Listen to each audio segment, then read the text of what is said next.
Hello అండి, అందరికీ నమస్తే. Welcome back to my channel. నేను వరలక్ష్మి. స్వామివారి పూజ ఈ వారం నేను అస్సలు చేస్తానని అనుకోలేదు, కానీ పూజ చాలా బాగా జరిగింది. అలానే నాకు తెలియక ఒక చిన్న మిస్టేక్ కూడా చేశాను. దాని గురించి చాలా కామెంట్స్ వచ్చినాయి నాకు. ఆ మిస్టేక్కి నేను ఈ వీడియోలో క్షమాపణ కూడా చెప్పాలని అనుకుంటున్నా. అలానే పూజ ఎందుకు చేయలేను అని అనుకున్నానో దాని గురించి చెప్పాలనుకుంటున్నా. ఫస్ట్ ఏంటంటే, దసరా అయిన నెక్స్ట్ డే అంటే దసరా లక్షవారం ఫ్రైడే సాటర్డే పూజ. ఫ్రైడే నేను లక్షవారం ఈవినింగ్ మా అమ్మ వాళ్ళ ఇంటికి వెళ్ళి ఫ్రైడే ఈవినింగ్ వచ్చాను. అందుకు సాటర్డే నెక్స్ట్ డేనే పూజ. స్వామివారి పూజకి కావాల్సిన సామాన్లు ఏమీ లేవు. అందులోనూ నేను కొంచెం టైర్డ్ అయిపోయాను. నాకు రెస్ట్ లేదు అసలు. వెళ్ళడం రావడం ఇంట్లో పని అన్నీ చేసి ఇంకా టైర్డ్ అయిపోయాను. నేను పూజ చేయలేను అని అనిపించింది. ఇంకా అన్నిటికి మించి స్వామివారికి పూజా సామాన్లు ఏం లేవు. అంటే తులసిమాల కానీ, స్వామివారి దీపం పెట్టడానికి దీపం నూనె, దీపాలు చేయడానికి పిండి దీపాలు చేయడానికి వరిపిండి కానీ ఇవేమీ లేవు. ఇవన్నీ నేను మార్నింగ్ లేచి ఇవన్నీ సెట్ చేసుకొని పూజ చేసి పిల్లల్ని స్కూల్కి పంపించి నేను డ్యూటీకి వెళ్ళగలనో లేదో అని భయపడిపోయాను. చేయగలనో లేదో, అవుతుందో అవ్వదో, టైం ఎక్కువ అయిపోతుందేమో అని అనుకుని ఆలోచించుకున్నాను. కానీ ట్రై చేద్దామని ముందు రోజు నైట్ అన్ని క్లీనింగ్స్ నేను వచ్చి రాగానే అన్ని క్లీనింగ్స్ అన్నీ చేసి సెట్ చేసేసుకొని నైట్ మార్నింగ్ 5:30కే లేచాను. అంటే 4కి లేస్తే మళ్ళీ నేను ఆఫీస్లో ఉండలేను, అంత ఈవినింగ్ వరకు ఉండలేనేమో అని 5:30కే లేచాను. 5:30కి లేచి అప్పుడు అన్నీ స్టార్ట్ చేశాను. లేచి లేవగానే ఇంకా మా పిల్లలకి లంచ్ ప్రిపేర్ చేయాలి కాబట్టి నాకు వాళ్ళకి కూడా లంచ్ ప్రిపేర్ చేశాను. చేస్తూ ఒకటి చేసుకుని వచ్చాను. మా పిల్లలు కూడా తొందర లేపి వాళ్ళు రెడీ చేసి పంపించాను. అప్పుడు మా అబ్బాయిని లేపి ఈ వరిపిండి కోసం మిల్లికి పంపించాను. మా అబ్బాయి ఆడించి తీసుకొచ్చాడు అనమాట. అన్నీ కుదిరిపోయినాయి స్వామివారికి. ఒక్కటే కుదరలేదు, ఏంటంటే తులసిమాల లేదు నా దగ్గర. తులసిమాలకి ముందు రోజు ఎవరైనా మా తోటకోడలు కానీ మా అత్త కానీ ఎవరైనా తెచ్చి ఇస్తే మా ఇంటి దగ్గర వాళ్ళు కుట్టి నాకు ఇచ్చేవాళ్ళు. అలా కాదనమాట. ఈసారి నేను ఇద్దరమీ కూడా ఊరు వెళ్ళిపోయాము. మా అత్త ఒక్కరిదే ఉంది. అందుకని ఆవిడ కూడా నేను చెప్పలేదు, ఫోన్ చేసి ఇలాగా రెడీగా తెచ్చిపెట్టా అని ఏం చెప్పలేదు. సో అందువల్ల స్వామివారికి తులసిమాల లేదు ఈ వీక్. అందుకని బంతిపూల మాల ఉంటే వేశాను. నా మిస్టేక్ ఏంటంటే ఇదే, బంతిపూల మాల వేశాను స్వామివారికి. అదే నా మిస్టేక్. నాకు అస్సలు తెలియదు స్వామివారికి బంతిపూల మాల వేయకూడదు అనే విషయం నాకు తెలియక స్వామివారికి వేస్తానమాట.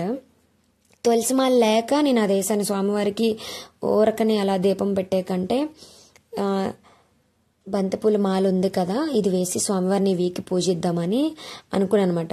ఈలోపు మా అత్తయ్య చాలా శంఖం పువ్వులు, వైట్ కలర్ పువ్వులు ఇవన్నీ తీసుకొచ్చి మాల కట్టిచ్చారు. చిన్న ప్రతిమ ఉంది కదా, వెంకటేశ్వర స్వామి ప్రతిమ, ఆ ప్రతిమకి వేశాను. మిగిలింది పెద్ద ఫోటోకి ఏమీ లేవు అని బంతిపూల మాల ఉంటే అలా వేశాను అనమాట.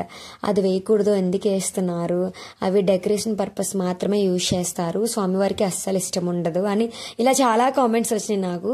ఇన్స్టాగ్రామ్లో అలానే యూట్యూబ్ షార్ట్స్లో కూడా వచ్చినాయి అనమాట. నాకు అస్సలు తెలియదండి. నాకు తెలియక అలా వేశాను. దానికైతే సారీ, తెలియక వేశాను. ఇంకెప్పుడు కూడా వెయ్యను. వాళ్ళందరికీ రిప్లై కూడా ఇచ్చాను ఇంకెప్పుడు అలా పెట్టాను అని. అదే నా మిస్టేక్. అందులోనూ వాళ్ళ కామెంట్స్ చాలా పాజిటివ్గా పెట్టారు. ఎలా అంటే, మీకు తెలుసో తెలియదో స్వామివారికి బంతిపూల మాల అలా వెయ్యరండి అని పెట్టారనమాట. చాలా పాజిటివ్ పెట్టారు. ఎవ్వరూ నెగిటివ్గా పెట్టలేదు. చాలా పాజిటివ్గా మంచిగా చెప్పారు. నాకు చాలా బాగా నచ్చింది. ఎవరన్నా అంటే ఎవరికి నచ్చినట్టు వాళ్ళు చెప్తారు కామెంట్స్, వాళ్ళ ఇష్టం వచ్చినట్టు పెడతారు కదా, కానీ వాళ్ళు చాలా పాజిటివ్గా చెప్పారు. నాకు చాలా బాగా నచ్చింది. నేను నెక్స్ట్ టైం నుంచి ఇలా రిపీట్ అవ్వకుండా చూసుకుంటాను అని వాళ్ళకి రిప్లై కూడా ఇచ్చాను. అయినా మనకి ఇలా చెప్పేవాళ్ళు కూడా ఉండాలి కదా, మనది తప్పైనా ఒప్పైనా సరే చెప్పేవాళ్ళు కూడా ఉండాలి ఫస్ట్ ఆఫ్ ఆల్ మనకి. నాకైతే అవతలి వాళ్ళు నాకంటే చిన్నవాళ్ళైనా పెద్దవాళ్ళైనా సరే, అయిన వాళ్ళైనా కాని వాళ్ళైనా సరే, నాకంటూ ఒక మాట చెప్తే ఖచ్చితంగా నేను అది ఫాలో అవుతాను. నా తప్పు ఉంది, ఒకవేళ తప్పు లేకపోయినా నువ్వు ఇలా చెయ్యు అలా చెయ్యు బాగుంటుంది అని చెప్తే నేను ఖచ్చితంగా ఆ మాట, వాళ్ళు చెప్పిన మాట కట్టుబడే ఉంటాను. అంటే ఎందుకు చెప్తున్నారు, మన కోసమే కదా చెప్తారు, మన మంచికే కదా చెప్తారు అని నేను అలా ఆలోచిస్తాను అనమాట.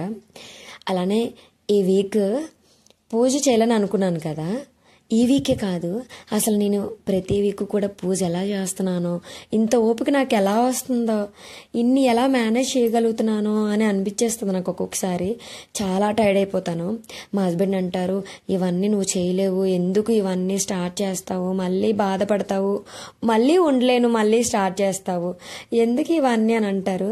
కానీ ఆ స్వామి నాకు చాలా ఎనర్జీనిచ్చి, చాలా ఓపికనిచ్చి ఆ స్వామి నా చేత పూజ చేయిస్తున్నారు. నాకు చాలా హ్యాపీ అనిపిస్తుంది. అంటే ఇంతలా ఎలా అవుతున్నానా అనిపించేస్తుంది ఒక్కొక్కసారి. అటు డ్యూటీ చేస్తేనే నార్మల్గా టైర్డ్ అయిపోతాము, అలాంటిది అటు డ్యూటీ చేసి వచ్చి ఇంట్లో క్లీనింగ్స్, ఇంట్లో అన్ని పని చేసి నేను ఇంకా ఇందులోని వీడియో ఎడిటింగ్స్ చేసుకోవాలి, మళ్ళీ స్వామివారి పూజకి ప్రిపేర్ చేసుకోవాలి. ఇవన్నీ నాకు ఎలా ఒప్పుకొస్తుందబ్బా అని అనిపిస్తుంది. అంతా స్వామివారి దయ. ఆయనే నన్ను ప్రతి వీక్ కూడా ఓపిక తెచ్చుకొని పూజ చేసేలాగా నన్ను ఆయన ఆశీర్వదిస్తున్నారో అనిపిస్తుంది. ఫైనల్గా ఇది నా 6వ వారం పూజ. వీడియో కనుక మీకు నచ్చినట్టయితే లైక్ చేయండి, షేర్ చేయండి, కామెంట్ చేయండి. మళ్ళీ నెక్స్ట్ వీడియోలో కలుద్దాం. బాయ్.